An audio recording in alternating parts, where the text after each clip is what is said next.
So, I am a scientist, and I've been at it a while. And I'm pretty good at looking at data. And when I look at this, data that tells me that our culture is riddled with cardiovascular disease, that our children are suffering clinical depression, that our daily lives are so stressful it's making us sick, it's telling me that something else is going on. Something, perhaps, that our healthcare establishment may not be equipped to deal with. Could it be that our healthcare crisis is simply a crisis of our hearts and a crisis of our spirits? Could it be that our crisis is a crisis of self-knowing and remembering who we really are? Could our disconnection from our core and each other actually be what's making us sick? Now, at one time, I was like so many Americans. I was overworked, overaccomplished, overstressed, overweight, unhappy, and unhealthy. And you know what made the total difference for me was I discovered indigenous medicine and sacred healing arts. Traditions that start the healing process from the heart and from the spirit. Importantly, traditions that demand one to take up the absolute greatest adventure of all, the adventure to self-knowing.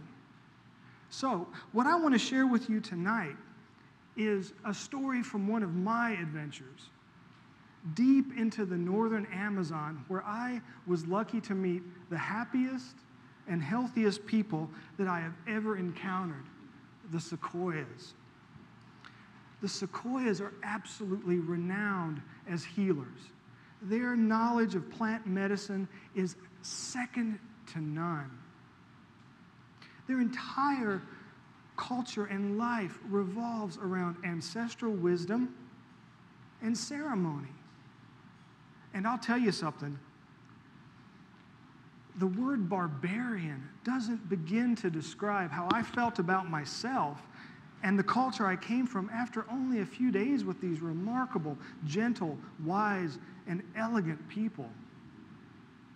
Sadly, like so many cultures around the world, indigenous cultures, the sequoia have suffered horribly at the hands of the outside world. Despite this, they invited me into their homes, into their hearts, and they invited me to participate in one of their most sacred ceremonies, a Yahe ceremony. And I got to tell you, I was absolutely thrilled, and I was completely mortified. I was beyond terrified. See, the sequoia have a reputation for very intense ceremony, and Yahe is not a gentle medicine. It is like a bullet train to the center of the soul. It is like a psychophysical roto-rooter that will probe every atom of your being. It will tear you apart, wring you out, and put you back together if that's what's needed. I was terrified. The stories I had heard from the uninitiated who went to the sequoias for ceremony were like completely bone-chilling, but I knew I had to do it. So late one afternoon, 4 of us set off for deep in the jungle to a maloka, an open-air hut that's strewn with hammocks. This is a picture of me, should be a picture of me, from the next morning, first testimonial that I actually made it through alive. Sitting next to me is one of the elders, Teen. And though Teen spoke absolutely no English, and of course I spoke no Sequoia, I felt this very strange bond, this brotherhood with him. He was a true friend, despite the fact that we knew nothing of each other's cultures. So, the sun set, prayers were given, and the first medicine was poured. Oh, I got to tell you something about Yahe. It's not delicious. Imagine somebody taking the essence of everything living in the jungle, dissolving it in bile, and adding a shot of barbecue sauce and some sawdust for good measure. That's Yahe. So we drank our first cups of medicine, and I returned to my hammock. And I'll tell you something. Within the first few minutes, I heard the most beautiful song and prayer I had ever heard, the most primordial vibration. See, like so many other cultures of the Amazon, the Sequoias have a language that they reserve only for sacred work. This language had all the gravity of Sanskrit, but woven into it were sounds of the animals of the jungle. At one moment, early in the ceremony, some monkeys came up to the maloka. The response of the elders, I'll never forget. It was unbelievable. It's our friends, the monkeys, and they started chanting and singing. It was a celebration of their undifferentiated love for everything living around them. The night evolved with this song and playfulness with all the living things around them. And I don't think I need to tell anybody in here that the jungle is a dangerous place. When you're not top of the food chain, life is different. The jungle will take you early and sometimes with extreme violence. Yet these people loved the living world around them in a way that I had never seen. It was so deeply inspiring. So, at the beginning of the evening, you consult with the elders. Before a Yahe ceremony, you sit with them and tell them what your intention for work is. And what happens, what they do with that information is incredible. They sit with your cup of medicine and pray into it with this primordial, powerful language. Teen sat with my second cup of medicine for 30 minutes. And then he hands it to me. I drink it back and return to my hammock.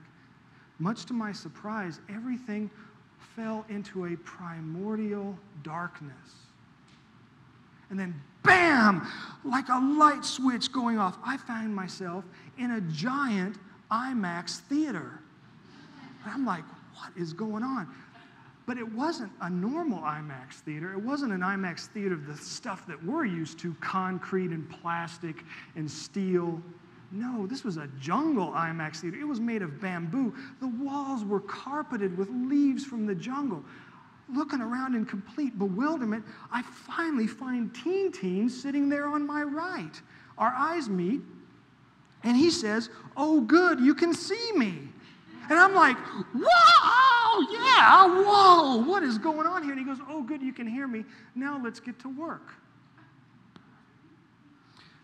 But then he said, "Before we get to your intention, Jeff, there's something that you have to know." He said, "Jeff, your medicine, your gifts to the world will never fully be realized. The healer inside of you will never awaken unless you are completely and totally happy.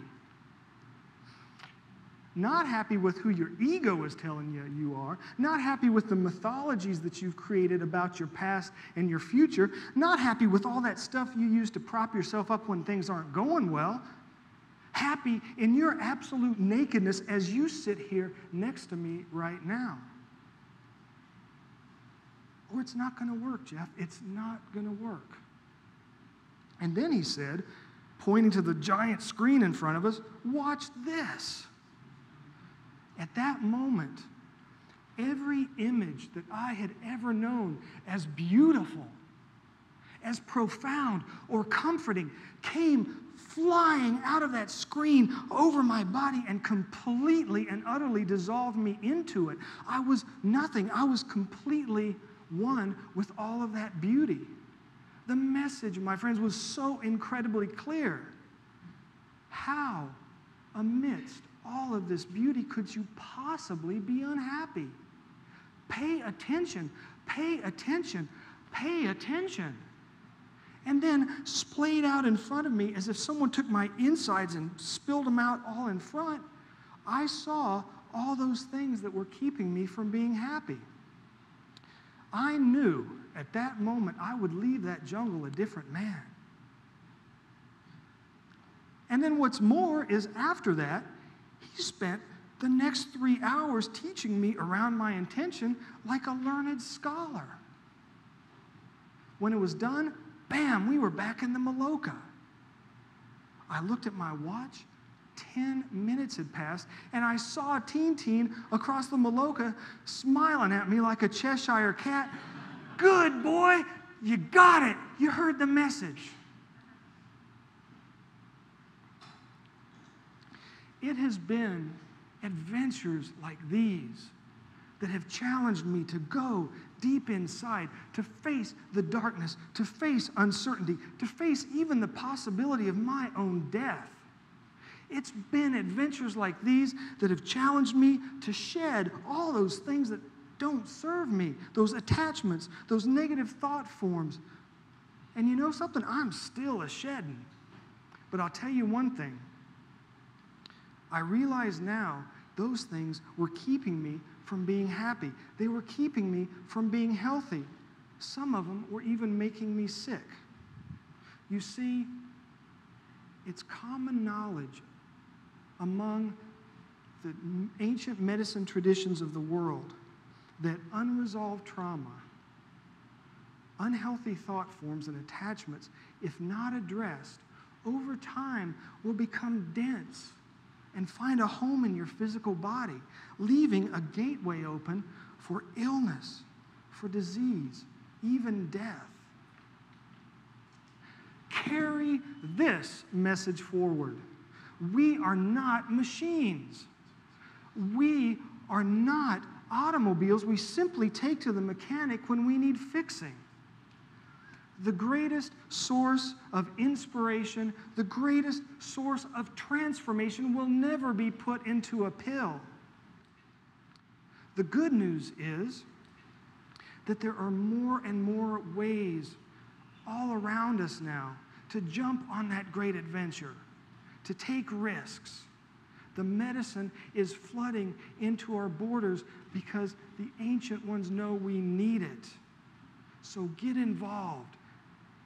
Yoga, Tai Chi, martial arts, Qigong, shamanism, it's there for us. Open yourself bravely. Find a teacher, find a healer, find a guide. Help dispel the help dispel the sick pathology that we're somehow meant to or designed to do it by ourselves. The road and journey to wellness is paved with community. It's paved with brotherhood. It's paved with sisterhood. And it's illuminated with the light of ancient wisdom. Now, I have stood here and told you a story from my great adventure to wellness. My dream is that one day each one of you will be telling your stories of your great adventure. Thank you very much, and God bless.